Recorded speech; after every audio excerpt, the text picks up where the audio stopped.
Chapter 15. The recently departed looked even more like one of the city's lost souls up close and personal. His coat was a blue so faded it had turned gray, while hair streamed down his shoulders and off his chin. The man himself could have been 20 or 50. Whatever his age, he wouldn't see another year, not now that he was quite solidly dead. "The other body you mentioned was the same?" I asked, squashing my instinctive urge to move further away from the corpse, just as I'd previously tamped down the strange attraction to the male at my side.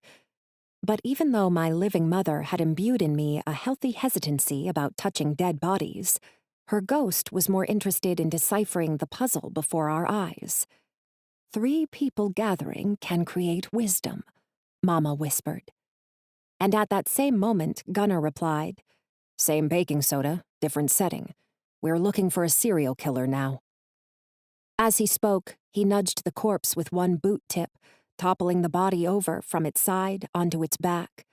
And in response, I lost all squeamishness as my eyes took in the discordant feature shining out of the corpse's porcelain skin. To the unmagical eye, the lost soul was likely no paler than the average dead body. After all, crime shows had informed me that when the heart ceases to beat, blood pools at the lowest point and turns the body a dusty gray. But this corpse was paler than it should have been, was, to the shifter eye, not just devoid of blood, but lacking in magic as well. "Like the moon and the soft-shelled turtle," Mama murmured, as I dropped to my knees and pried back the scarf knotted around the dead male's throat. Sure enough, lines of glowing magic slid down the corpse's neck and beneath his clothing. The rivulets were pulsing, tantalizing, and I unbuttoned the tattered coat nearly as roughly as Gunnar had gone after my sweatshirt earlier in the day. I wasn't expecting the resulting view, though. Wasn't expecting the circle of symbols that emerged, branded upon the dead man's chest. Or not branded, but rather frozen. "Don't try to bite your own navel," my mother ordered. But whatever she was obliquely warning me against, I had to understand what was going on. Reaching forward, my fingers brushed against the pattern with the lightness of a feather. And, as if the magic had been waiting for me to make contact, the glowing lines coalesced into a miniature replica of a star ball before shooting comet-like into the dark. Seconds later, the dead man's chest was left as pristine as age-spotted and dirt-encrusted skin could be. Unfortunately, I wasn't the only one who had noted the transition from magically branded to simply dead and grungy. "What was that?" Gunnar demanded, hand latching down upon my unprotected nape. There was no seduction in his touch now, only hard, demanding anger. "And why did the pattern exactly match the necklace you were wearing this afternoon?" "You're seeing things," I countered, too shaken to realize until the words left my mouth that confusion would have been a more appropriate response to his astute remark. But I hadn't expected the magical brand to be visible to the uninitiated. Meanwhile, most of my mind was intent upon figuring out how Mama's possessions could have been used to kill a man. Because the similarity between the burnt circle and my amulet was no coincidence. In my moment of instinctive terror earlier in the day, I'd modeled the pattern of my supposed bullet protection after one of the few objects my mother left behind her. It was easier to recreate a known pattern than to dream up something new on the fly. Only that particular amulet was supposed to harness good, not evil. And Mama's stories to that effect were all just superstition anyway. Or so I'd thought at the time. Now I sincerely regretted not having materialized a Mickey Mouse medallion as the supposed bullet blocker, because Gunnar yanked me back onto my feet with complete disregard for personal space, hands sliding from neck to shoulders as he pulled me in so close we were standing eye to eye, or rather, eye to the middle of his chest. "You're saying it's an illusion, that both your necklace thing and the burnt circle on the dead man's chest were marked with Japanese characters?" the alpha werewolf demanded. It's an illusion that light flew off that man like a He gritted his teeth, calmed his language with an effort. Like a freaking ball of flame? Before I could answer, one of the werewolves who'd ridden in a different vehicle called toward us from the far side of the underpass. "Everything okay, boss?" Apparently, our current altercation had grown loud enough to impinge upon the other werewolf's search of the surrounding landscape. And from the way the male's eyes bit into me like daggers, he agreed with Liam that a stranger shouldn't be trusted with secrets more appropriate to pack. But Gunnar was too intent upon our conversation to give his underlings warning the airspace it deserved. "I'm fine. Now go," Gunnar responded, biting off the words so sharply that his underling's scent of submission overwhelmed even the nearby stench of death. Despite the clear sign that he was taking his frustration one step too far, though, the Alpha's eyes never left mine, even as rustlings in the bushes promised all other shifters were hastily relocating into safer territory, far from potential reprimand. And, once we were even more alone than previously, the Alpha's voice turned 10 times quieter, while its intensity ratcheted up in equal measure.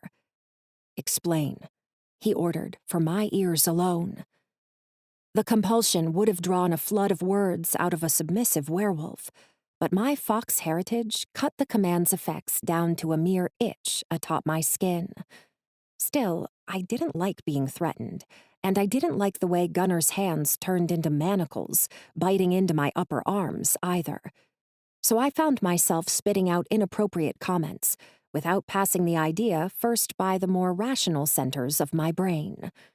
"What makes you think those are Japanese symbols? Maybe they're Chinese or Korean.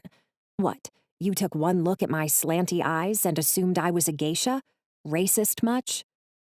I'd found that most Caucasians grew stymied by the assertion that prejudice colored their thinking. Gunnar, unfortunately, turned out to be the exception that proved the rule. "No circles or ovals, no complicated symbols," he growled, calling my bluff with knowledge that exceeded my own. "So the symbols weren't Chinese or Korean.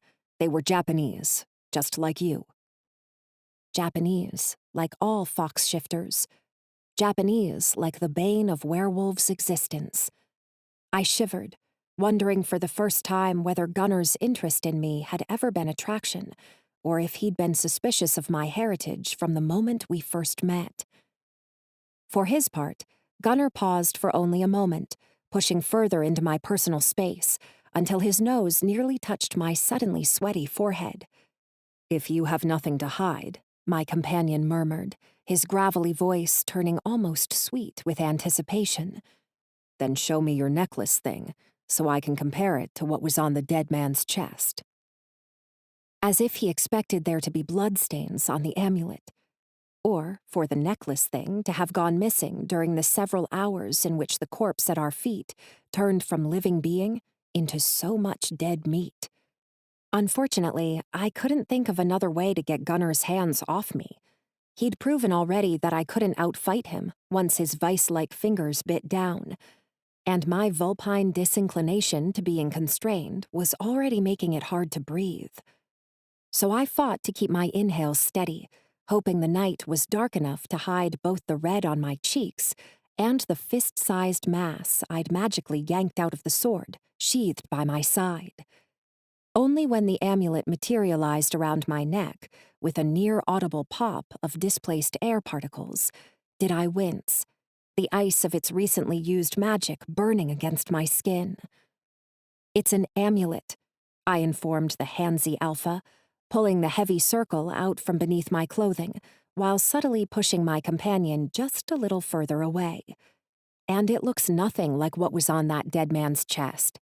The symbols must have been all Japanese to you." Gunnar ignored my weak attempt at humor, and he didn't give me time to pull the chain over my head either. Instead, his huge hand swiped the amulet out of my grasp, tilting it to take in the distant glow of passing headlights, while drawing my neck closer to his own. He murmured, seemingly oblivious to our heart-pounding proximity. Well, if he could stick to business, then so could I. To that end, I let my gaze brush over the raised symbols that covered the amulet's surface, wishing I wasn't so sure that the hash-marked lines did indeed match up to the ones that had recently disappeared from the dead man's chest.